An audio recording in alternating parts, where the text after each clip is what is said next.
Votre agent Keller Williams vous offre l'estimation de votre bien immobilier d'une valeur de 200 € sur un simple appel téléphonique. Contactez-le tout de suite au 06 52 62 77 77.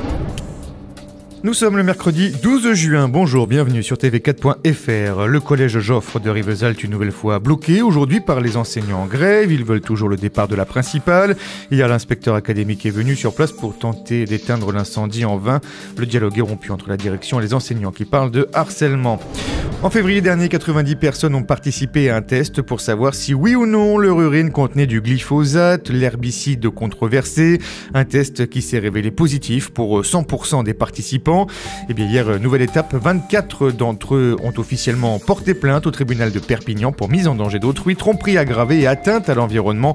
Une plainte visant notamment les présidents et membres des conseils d'administration de tous les fabricants de pesticides contenant du glyphosate, mais aussi les membres de la Commission européenne et les responsables de l'Agence nationale de sécurité sanitaire de l'alimentation.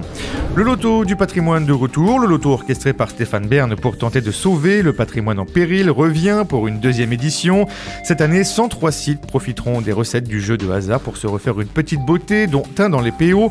Il s'agit des anciennes mines de fer de Valmagna, nichées à 1350 mètres d'altitude sur le massif du Canigou. Le tirage de ce loto du patrimoine se fera le 14 juillet cette année. La première édition avait permis de financer quelques travaux de rénovation aux caves bières de Thuir et au casino d'Amélie-les-Bains. Le maire de Perpignan n'a pas franchement apprécié la sortie du livre de l'ancienne ministre de la Culture, un ouvrage dans lequel Françoise Nyssen critique ouvertement la réhabilitation du centre historique de Perpignan. Jean-Marc Pujol réagit par communiqué, il ne mâche pas ses mots, il parle de pamphlets et de donneuses de leçons. C'est absurde, extravagant, fantasmagorique, son propos est tellement excessif qu'il en devient d'un ridicule inachevé. Fin de citation. Le rugby à 13 touché à son tour par le racisme. Dans une vidéo tournée samedi soir au Barcarès pour les remises des 13 d'or, la grande fête de fin d'année du rugby à 13 regroupant les plus grands clubs de l'Hexagone, on entend clairement des commentaires racistes lors de l'annonce des nommés pour le 13 d'or d'élite 2. La vidéo publiée sur les réseaux sociaux a été retirée depuis, mais trop tard. Les deux joueurs visés sont de Bao et Carpentras. La présidente du club de Bao a d'ores et déjà porté plainte. Vous retrouvez ce Flash Info sur notre site internet tv4.fr. Vous pouvez vous abonner à nos pages Facebook et Twitter ainsi qu'à notre chaîne YouTube. Bonne soirée et à demain.